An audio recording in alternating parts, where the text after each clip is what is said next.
first question, which is about evaluation of China and North Korea's COVID-19 policies. So the questions are, while China sticks to its stringent COVID-0 stance, despite the relative low confirmed cases in China compared to the rest of the world, North Korea seems to get ready to ease the preventive measures by emphasizing that the COVID-19 situation in Pyongyang is under control.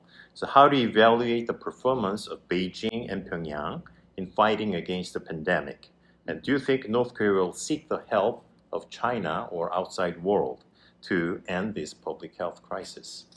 Well, this is a very interesting question, right? There were a couple of weeks ago, there's this story, right, in Chinese social media talking about how, right, the Korean leader, right, were telling their people, that the fear of COVID is even worse, right, than the pandemic itself, right? So indicating, right, that North Korea seems to be aware, right, how, right, this social economic impacts of the pandemic, can be much bigger a problem, in coping with the pandemic, right? And certainly what China has its lessons to learn here, right? Because of its adamant pursuit of a zero COVID policy, right? Basically, they cannot tolerate any infections, right? Even though, right, the new variant, I'm talking about Omicron, right, is becoming much less severe, than the original variant.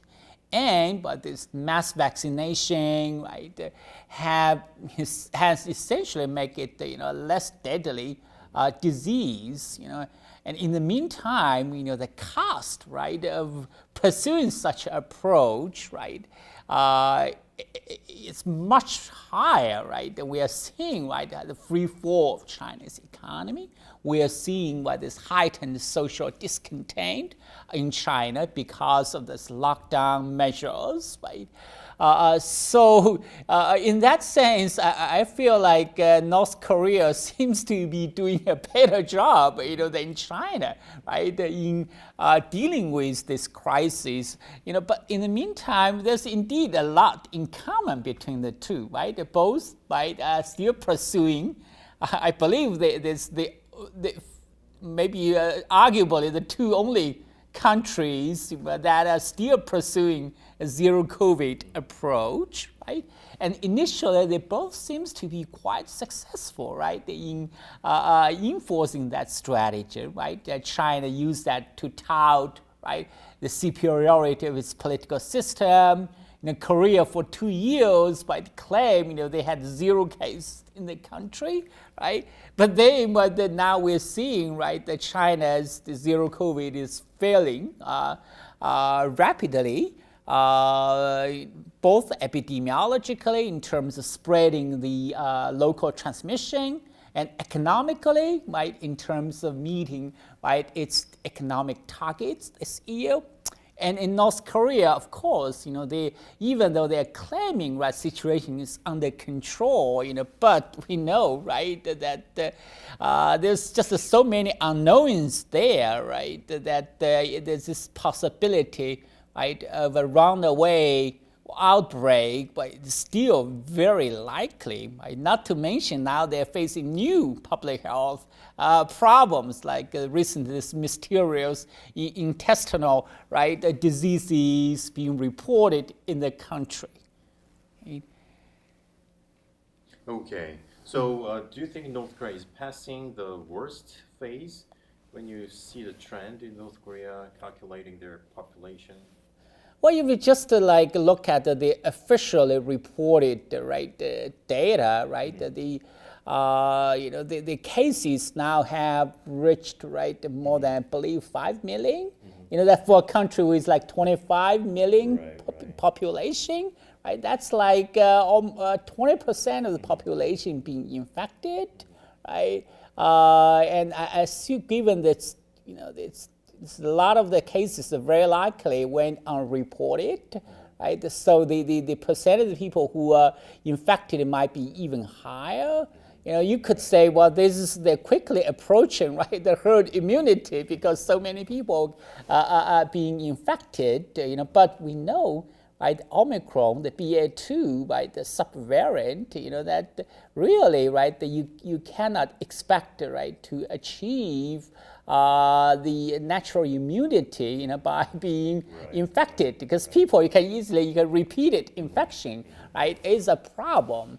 And now the vaccination rate, I assume there is still extremely low, right? They just started to administer the vaccines to the population.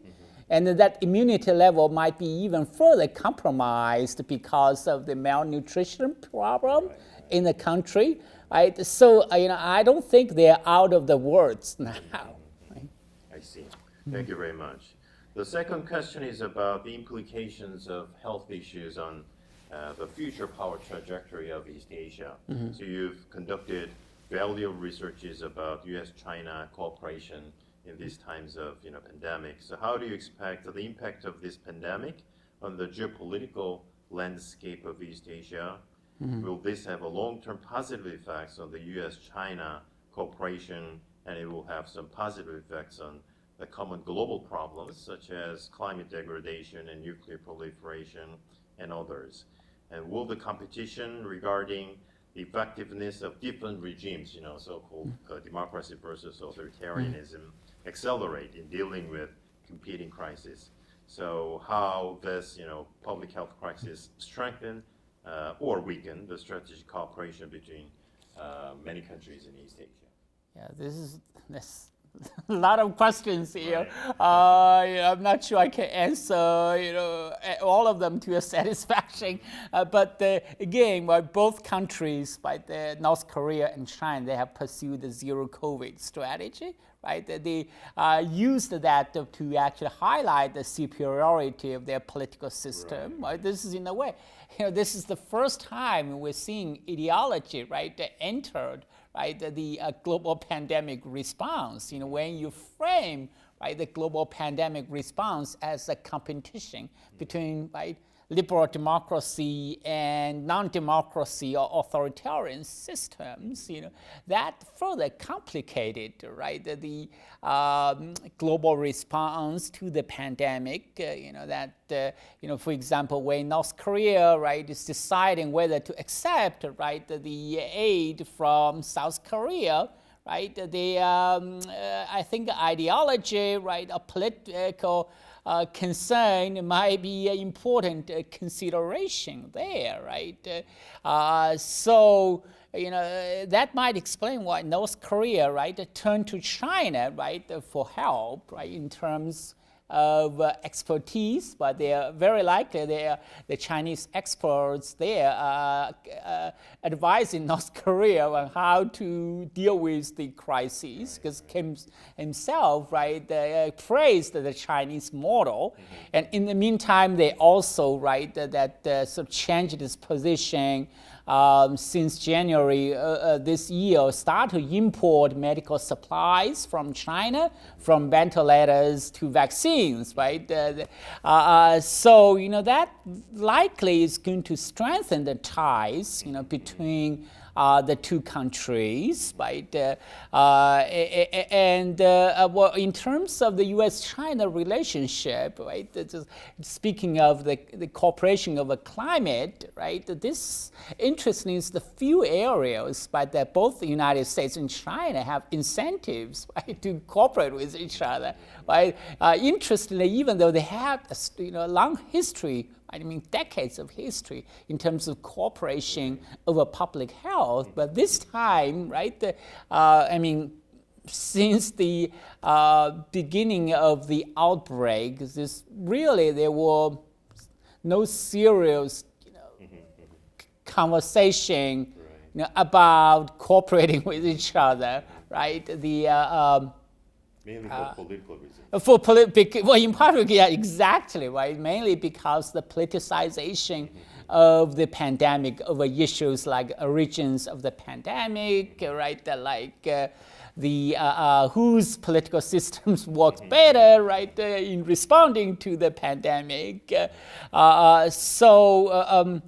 I'm actually working on a project that promotes, but try to bring the two together for cooperating over global health security. But that is very difficult because, again, the politics still dominates the bilateral relationship. We talk about the November midterm elections, the U.S., and the 20th Party Congress in China, which make it difficult for both countries to compromise, right, or looking like a softer, right, toward the other side. But in the meantime, this crisis by North Korea highlight the need for the two countries to work together, right? Not just in terms of preventing the runaway spread of the virus, right? The potential emergence of new variants, right? We know that this new variants and new deadly, highly contagious variants more likely to emerge in unvaccinated population, right? But it also highlights the need for cooperation over issues like nuclear proliferation, right? Because, right, we are seeing how North Korea, right, is using this weapons test, including nuclear weapons test, to divert domestic attention and also seek more international assistance. So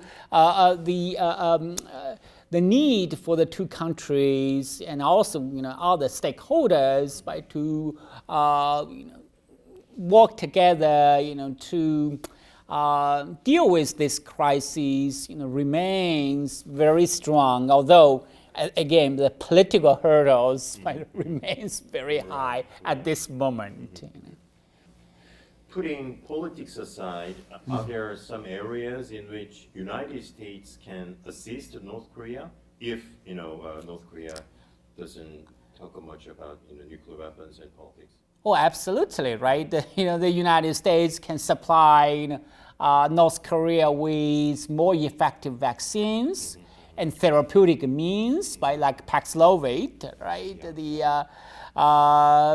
But my understanding is that North Korea so far has not showing any interest, right, in the U.S. offer.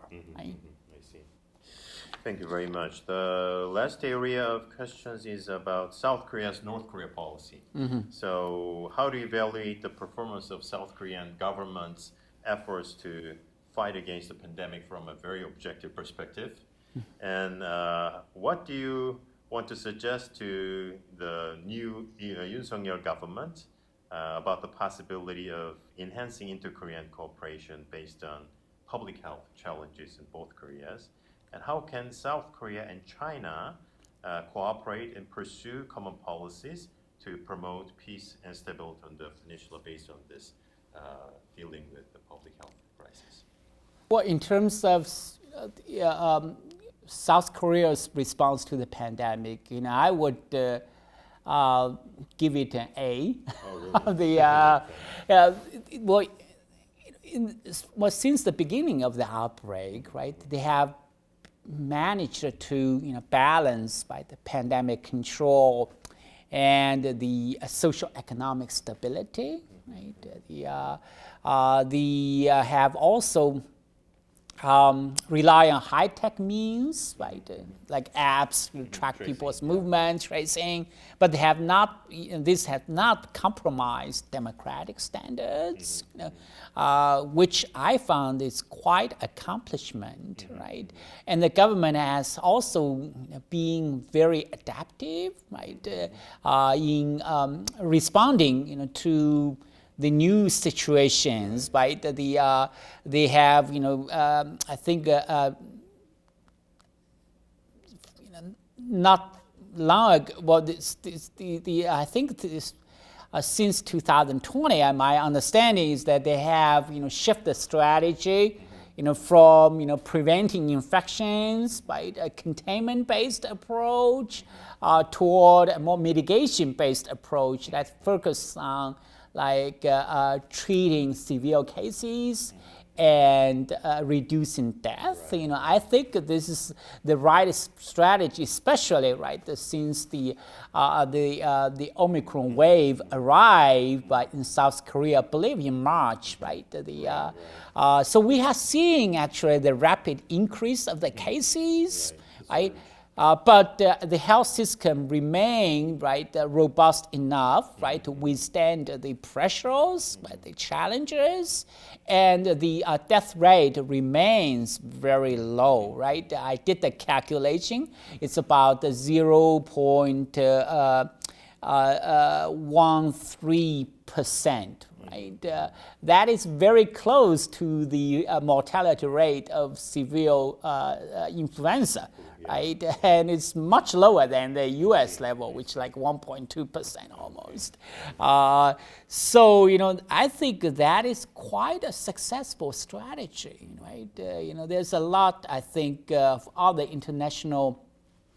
countries can learn from the Korean experience. And if I could offer any advice to the Korean government, in terms of what they can offer to the North, certainly I believe they have offered, the vaccines and other aid to the North, but I believe the North has essentially didn't respond. So I think maybe it might not be a bad idea in terms of placing the South Korea's response or integrated this offer into a multilateral efforts to help North Korea, we basically South Korea, the work with countries like China and international organizations like WHO, the Gavi, the COVAX pillar, to help North Korea to basically bring the situation under control, which we know is in South Korea's interest. And I think here, there's South Korea could work with China, to pursue common policies to promote peace and stability in the region, China, for example, South Korea could provide the China with the more effective vaccines and even the therapeutic means, which to send these medical supplies to North Korea through China, So I think that would be a win-win for both. So, I think your suggestions for multilateral venue to help North Korea is a great one, and also trilateral cooperation between two Koreas and China will open a new way of cooperation, and also by having more cooperative mechanism, we can increase the level of cooperation between United States and China in the long future. So I hope the global health crisis might be a platform for further cooperation in East Asia. Absolutely, actually. I think South Korea could play an even more prominent role in U.S.-China cooperation over global health security. We just had the meeting last week on strengthening America's health security, on strengthening the U.S.-China cooperation over public health. Because now, basically, there is no serious conversation, or dialogue between the two. Again, because of political hurdles. So we are planning to have a track 1.5 dialogue between the two countries through this face-to-face, dialogue between officials, scientists, public health officials, and thought leaders to basically by sitting at the same table to talk about issues related to global health security, right? But because of the travel restriction measures imposed by China, we are thinking of having South Korea, the Seoul, as a place, for the bilateral dialogue. So that this is the one of the plans we are having. Sounds great. Yeah. Okay, thank you very much for your great thoughts and good suggestions to our government. Thank you very much. My pleasure.